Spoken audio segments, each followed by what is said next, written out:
I want to go do a walkthrough for you on this project. It's a tri-fold album.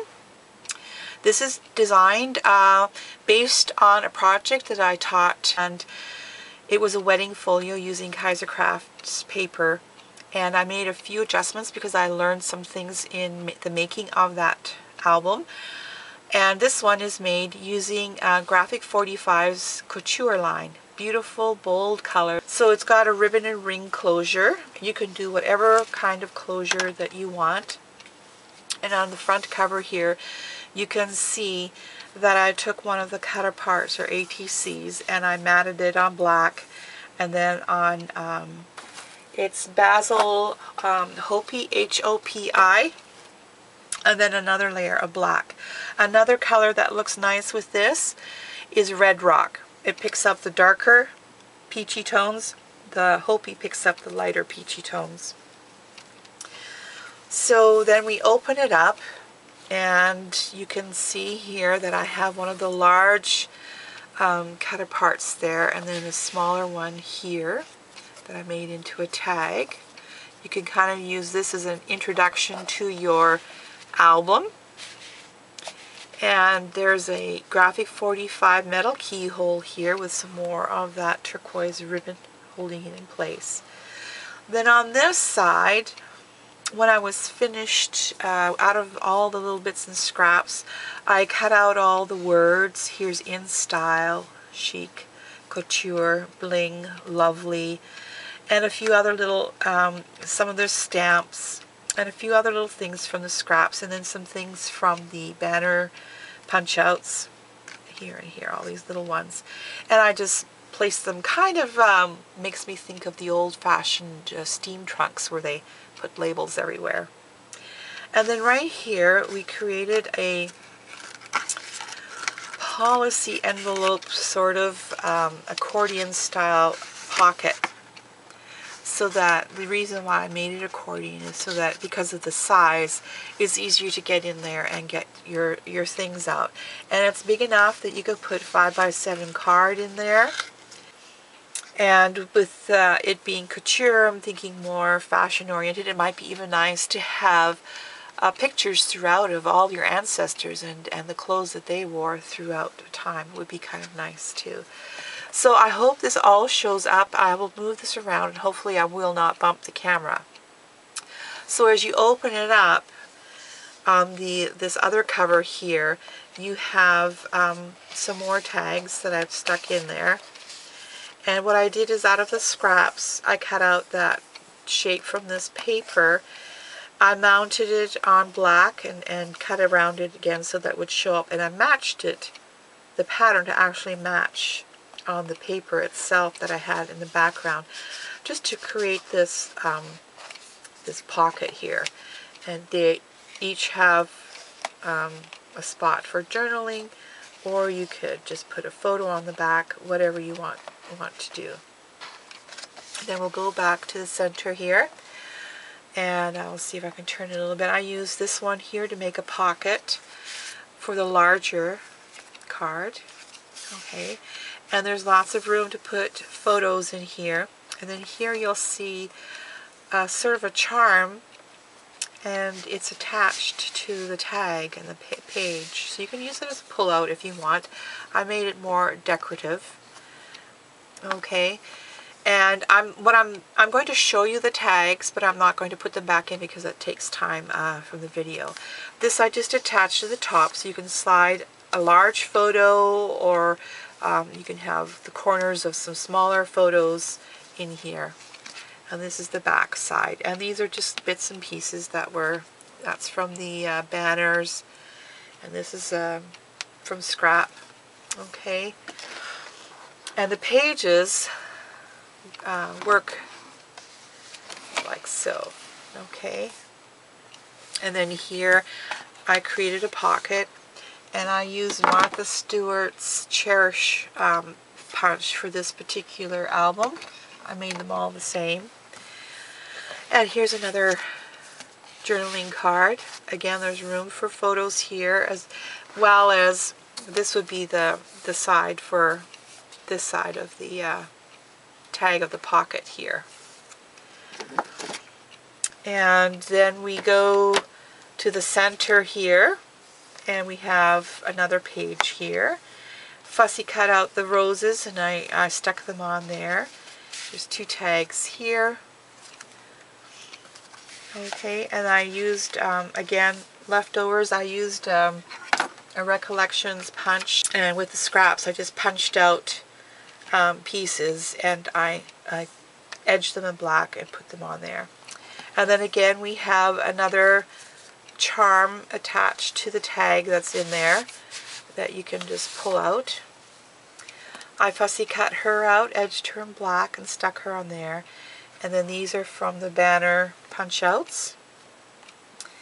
So that goes on with this side here.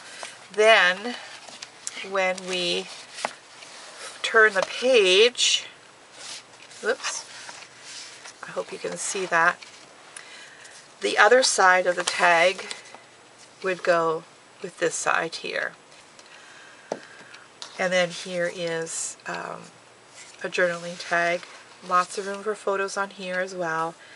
And some of the banner punch outs here and there. Then we're going back to the center here. And we have some smaller tags on this one here with journaling on the back. I edged everything here with pumice stone. And here's from the punch outs from the banner, and then some strips that are part of the paper. And then of course we have another tag that we can pull out from here. This one's a little stiffer. And again, I cut that woman out. I think she's gorgeous. And a few little bits from the banner punch outs. And that goes with this side. And then as we turn the page and we turn the card over, the tag over, this would be the tag for this side. Again, some fussy cut roses. Everything was edged in black before attaching it. And then here, this, you can slide a photo under there. A couple of little journaling tags. Plenty of room for some photos here. You can get 3 probably in here. Again, some leftovers that I punched out with that square punch and was stripped from the papers. And then we have the center one. I just love the green and the blue together. I really like this page. And we have one of the large tags here. I fussy cut her out and attached her. A strip, leftover strip, and then from the banner punch outs. And then again another tag to be pulled out. And this one goes with this side. And these are loose so that you can stick your photo underneath it. And then the tag on the other side would go with, and again, a fussy cut rose, a couple of tags for journaling, and then a strip that's part of the paper, and then these are little punch outs from the banner page. And then this is the tag that would pull out for this side here. This is a border that's from one of the pages. It's only on the 2 sides on the corner. It doesn't go all the way around. Okay, oops. So now when we turn the page,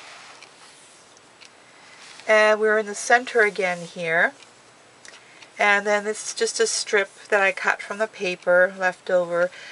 These 2 pieces are from the banner punch outs, and then there is another journaling card, lots of room for photos, and another charm for the pull out for the tag.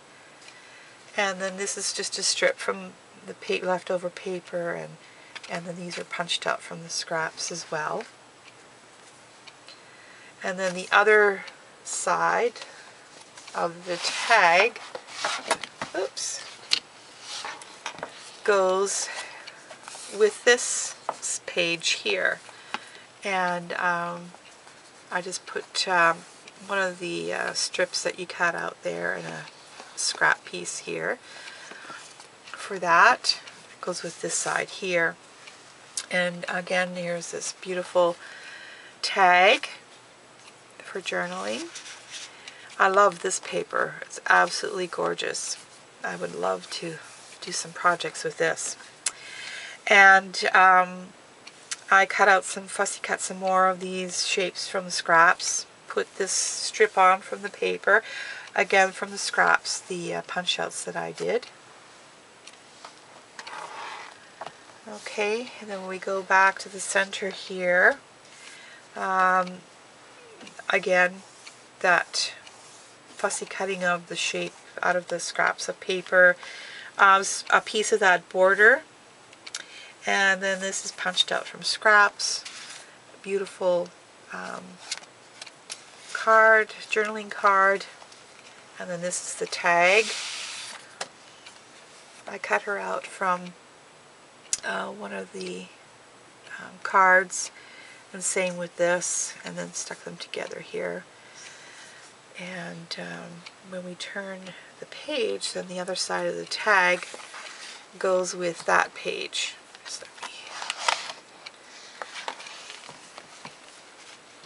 So we have the beautiful peacock feathers again, and this is the strip left over that I put on there, and then one of the tickets to go on there, and it goes with this page here. And again, some more of those bits that I fussy cut out of the paper, a paper strip on top of it, a punch out from the scraps. This is a beautiful image. I just love the way they have her posed there. It's beautiful. Okay, so now we are in the center. What's left here, this is the back of the trifold album. This pocket's a little deeper because we have this large pull-out. And what I did is randomly positioned some of the punch-outs that I did from the scraps. And this is a strip from there, and one of the tickets, a piece of leftover. And then I created this where you open it up and you can put larger photos on here. Sometimes you can have you know, like 5x7s. You can't get an 8x10, but if you cropped it a little, it would fit on there. And then here I put these on so that you can stick photos in underneath. Alright, so you could have a large photo there, or you can have a few smaller ones and they just sort of stick on underneath there. And there is an 1/8 of an inch spine, for lack of a better word, created by the way it's scored, and this just fits in there. So this is the second attempt at the trifold album. In the first one I had created pockets and did some fancy weaving with strips and so on and so forth, but I learned that because we are closing our book like this and like this till we get to the beginning, when you close it and you push it together to close it, it would catch on everything and it would rip things in there. So that's why I stuck to having all the pockets at the bottom, and I don't have anything raised or pop dotted up in this album whatsoever. I took great care in thinking where to position things so that when the pages were pushed together that they would not catch and tear each other. So thank you so very much for joining me in this walkthrough of this trifold using Graphic 45's Couture line, and I hope that you have fun making yours. You can use, of course, whatever paper that you want, and in your instructions, if you've purchased them, it gives you everything that you need, how much of everything. So thank you for joining me, and happy paper crafting. Bye for now.